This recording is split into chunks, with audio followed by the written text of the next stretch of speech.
De volta aqui o seu Redação Novo Tempo. Não deixe de participar com a gente através das nossas redes sociais, não é mesmo, Luíse? Isso mesmo, Wagner Cantor e facebook.com/mtjornalismo. No Instagram você acompanha aqui o nosso programa, @mtjornalismo, e no nosso site novotempo.com/jornalismo.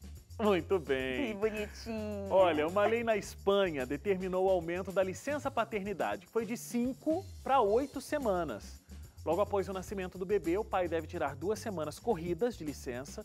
O restante do período pode ser dividido, interrompido, negociado. A Espanha, que já é o país europeu com o maior período de licença paternidade, tem um planejamento para que até 2021 o benefício seja igual ao da mulher, que é de 16 semanas por lá. No Brasil, a licença dada ao pai é de 5 dias. E se você pensa que a Espanha dá muitos dias de folga, tem países por aí que dão até 52 semanas. Mas na nossa discussão de hoje, você vai descobrir que, no caso desses países, o benefício não é tão vantajoso quanto parece. Olha, eu queria aplaudir essa decisão, viu, na Espanha, porque, assim, cara, pai é tudo de bom ali na criação dos filhos. Eu posso falar Principalmente nesse momento de novidade na casa. Exatamente. É um turbilhão de coisas, você não consegue fazer quase nada. Tem vezes que você não consegue ir ao banheiro, tomar um banho sossegada, porque não tem alguém ali. É o que todas as mães dizem, é verdade. É verdade isso, gente. Então, assim, se o pai puder ficar mais tempo em casa, nesse momento em que surge um ser ali novo, um menino que já casou, né? Em breve vai ter um bacuri por aí. Nossa, já tá tipo profecia aí do Murilo Paz. Daqui a uns 10 anos a gente trabalha nessa tinha o Hélio Moura aqui, que era pai também. verdade. Agora eu tô vendo aqui, só eu sou mãe, peraí. Aí eu busquei um pai aqui, um futuro pai. Um pai mais próximo. Um futuro pai.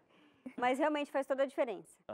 Em casa, meu marido é autônomo e nessas horas eu dou graças a Deus, porque ele faz o horário dele, então muitas vezes ele divide muito legal comigo as tarefas com a Rebeca, nossa filhinha, que vai fazer 2 anos.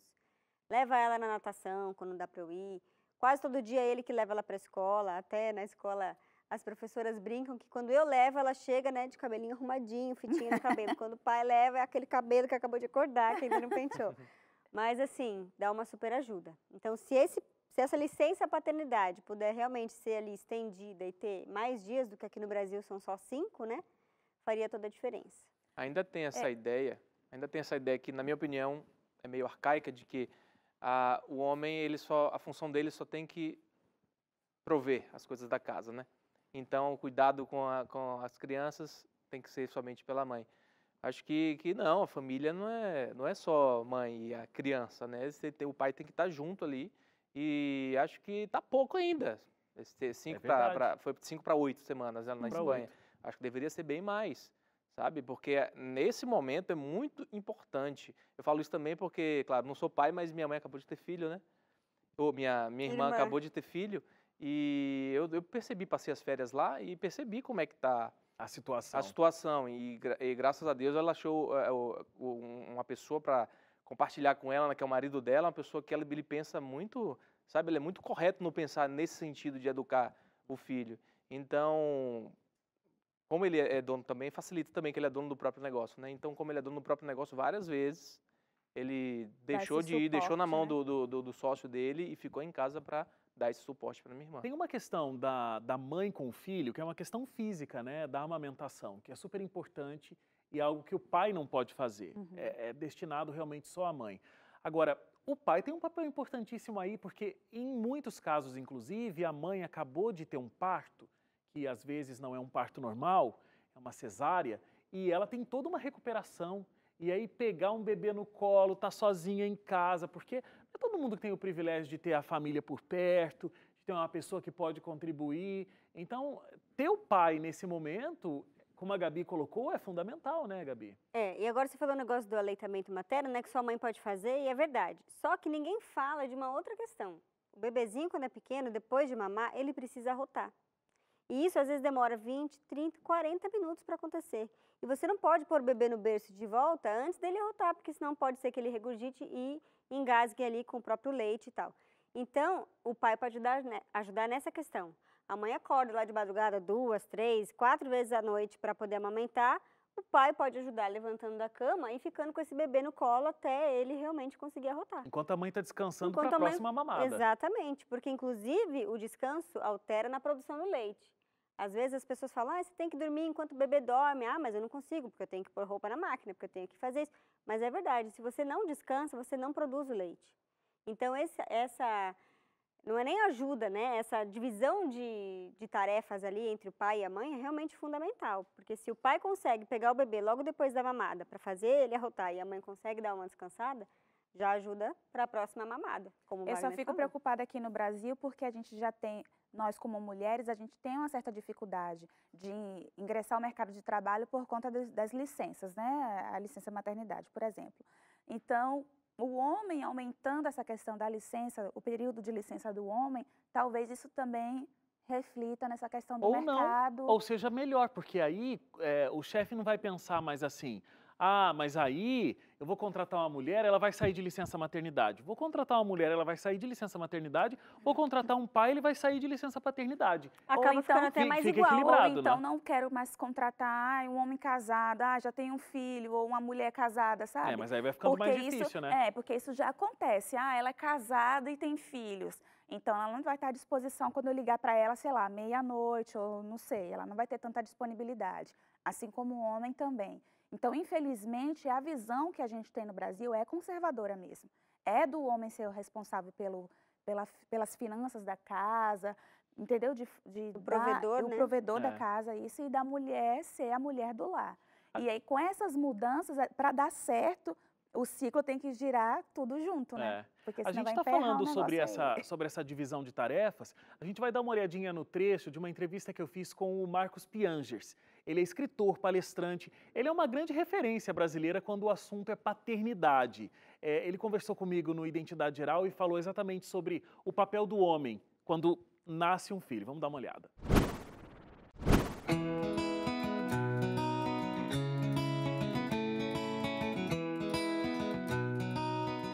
Também educa muitos meninos para serem simplesmente pagadores de conta. E aí o que acontece quando você descobre que você vai ser pai?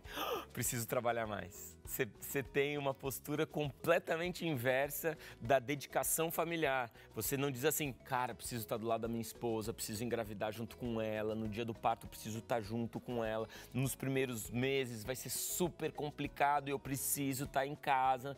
Não, você tem a ideia inversa. Preciso trabalhar mais, preciso de um apartamento melhor, um carro melhor, preciso ganhar mais dinheiro, a creche. E, cara, se você respirar bem fundo e organizar a sua vida e, quem sabe, trabalhar menos, não mais, você vai ter umas experiências muito mais interessantes do ponto de vista familiar. Você participando mais da criação do seu filho, você vai criando vínculos que vão durar para o resto da vida. Essa primeira infância ela é muito importante e a gestação do pai é muito importante. Então, quando você descobre que vai ser pai, você se lembra desses dois treinamentos masculinos. Preciso pagar conta. Vou trabalhar mais, vou deixar minha esposa solitária em casa, fazendo tudo, e isso gera depressão pós-parto, uma solidão feminina brutal, um abandono quase da criança na mão das mães e não do pai. Ou dois, preciso fugir disso porque eu sou o pegador. Desde pequenininho me falam que eu sou pegador, eu preciso vou me amarrar nessa, abandonar essa mulher, abandonar essa gravidez, abandonar essa criança, porque eu preciso continuar a minha carreira incrível de pegador, preciso continuar pegando mulheres. E esses dois treinamentos masculinos, eu acho que nos distancia da felicidade, nos distancia da família, da capacidade de, poxa, construir uma história diferente do que a gente teve no passado.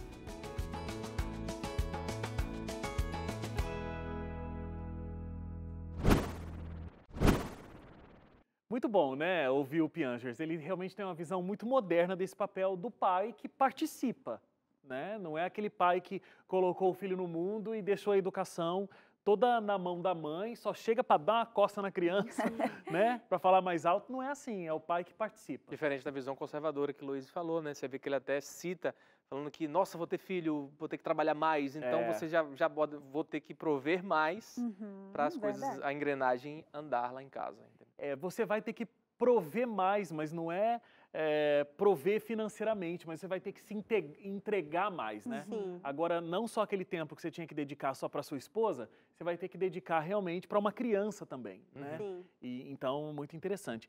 A gente estava falando sobre a mudança da regra na Espanha e eu falei que existem países que até têm uma licença paternidade maior e que nem sempre é tão vantajoso. Olha só, na Coreia do Sul, que é o país com a maior licença paternidade do mundo, o homem tem direito a ficar 52 semanas e meia afastado do emprego, recebendo salário. O valor pago, no entanto, é cerca de 31% do salário médio que o trabalhador tinha antes. Então, nessas 52 semanas, ele vai receber só 31%. O Japão tem uma política similar, são 52 semanas de licença, o salário equivalente a 58, quase 60, 58,4% do valor integral. Na Espanha também, produção? São 8 semanas, mas recebe a mesma coisa? Na Espanha recebe o valor integral. Muito bem. Isso faz diferença, como você falou, não é tão vantajoso assim, porque se você está ali com um novo membro na família, se você já tem novas despesas, né, com alimentação, educação, fralda, que é um negócio super caro, enfim, você ganhar menos do que você estava ganhando, deve prejudicar bastante o orçamento familiar. Complica mais ainda, né? Complica mais ainda. Só o tanto de fralda, né, Gabi? Exatamente. Olha, chá de bebê é tudo de bom, porque você ganha muita fralda, ajuda bastante. Eu fui comprar fralda para minha filha depois de 1 ano de idade. Oh, que beleza. 1 ano e 2 meses. Mas realmente, assim, você ter aquela segurança de estar ali cuidando do seu filho, mas ainda ter o seu salário, ainda ter o seu emprego ali te esperando, faz toda a diferença, né? Aí, nesse caso, sabendo que vai ter essa redução no salário, o que resta é fazer um planejamento, né? Durante a gravidez, como o meu salário vai cair para menos da metade na Coreia, né? Então, agora, eu imagino que também seja uma medida para até desencorajar que o pai fique fora todo esse tempo, né? No caso desses países asiáticos é bem assim mesmo, eles não querem que as pessoas tenham muitos filhos, né? Tanto que na China, quantos anos não teve aquela política de ter um filho só? Eu não sei detalhes dessa lei, mas eu não sei se é como no Brasil, porque no Brasil, no caso da licença maternidade ou até da paternidade, obrigatoriamente é compulsório, né? Você teve a criança, você tem que sair do trabalho, a empresa não aceita que você venha para o trabalho. Eu acredito que nesses países seja negociável. Então, como você vai ter uma diminuição do salário, você decide se você vai ficar ou não. Então, por isso que eu digo que talvez seja uma medida até para desencorajar. Tá bom, você vai ficar todo esse tempo fora, mas você vai conseguir sobreviver com 31% do que você ganha, né? O que pode ajudar nessa questão do salário, já que o salário entra de forma reduzida, e eu falo isso agora também como forma também de planejamento, né? Você se planeja para casar. Você está lá, claro, quando é solteiro, se a pessoa tem a cabeça no lugar, quando é solteira, a pessoa começa a guardar uma certa quantia para chegar e você conseguir pagar o seu casamento, não se endividar, não parcelar, perder de vista o seu casamento, ou seja, casou, está tudo livre. Da mesma forma que você se planeja para casar, acho que você também tem que se... você tem que se planejar. Se você quer ter filho, se planeje financeiramente para isso. Eu quero ter filho daqui a 7 anos. Abre uma conta e começa a poupar, antes mesmo, porque na hora vai apertar. Se sua mulher trabalha, você trabalha e, sei lá, um dos dois decide parar de trabalhar porque vai ter o filho, você já tem essa grana lá, você não passa por sufoco, entendeu? Então, se você se planejar, você consegue tranquilo. Vou entrar de licença, digamos, vou entrar de licença paternidade, vou receber só 30% do meu salário. Não tem problema, já temos essa grana que nós guardamos durante 6 anos, 7 anos, vamos tocar a vida, entendeu? Eu acho muito bacana isso, você ter esse planejamento financeiro, você ter um planejamento, não sei se é planejamento, mas estar estruturado emocionalmente para poder você ter aquela criança, você pensar como pai, olha, eu estou grávido também. Não é só ela, a gravidez é nossa, como o entrevistado comentou. Porque hoje, às vezes, você tem essa questão da falta de referência dentro de casa, você tem crianças que não têm a referência da mãe, porque a mãe também trabalha direto, você tem meninos que não têm a referência paterna e vice-versa, meninas também que não têm a referência paterna, não têm uma boa relação. Então, essa convivência em família é muito importante para você desenvolver como pessoa na sociedade. Pode falar. Não, e é o seguinte, você está dizendo isso, a gente convive hoje ainda com resquícios daquela educação onde o pai era simplesmente um mantenedor financeiro, né? E ele entrava quando a coisa era para ser quente mesmo, para ser forte, mas a mãe segurava toda a onda emocional e educativa da casa. Então, hoje a gente tem uma geração que tem uma outra necessidade, né? Então, o pai, ele precisa se preparar, o pai e a mãe, eles precisam se preparar financeiramente, e eu acho que a mãe, sei lá, até por uma questão hormonal, ela já se prepara muito mais para o que vem por aí. Mas o pai precisa engravidar junto, como você disse, Porque o filho vai precisar dessa atenção do pai também. Essa questão, por exemplo, da referência, eu acho muito importante, até na constituição da família. Eu não tenho uma referência de homem na minha casa. Então, eu acabo buscando isso nas relações com amigos, acabo entrando em relacionamentos abusivos porque eu não tenho essa referência dentro de casa. E aí acontece muito mesmo. Então, aí já entra naquela questão de você entrar num casamento desestruturado, não tem a estabilidade emocional ali.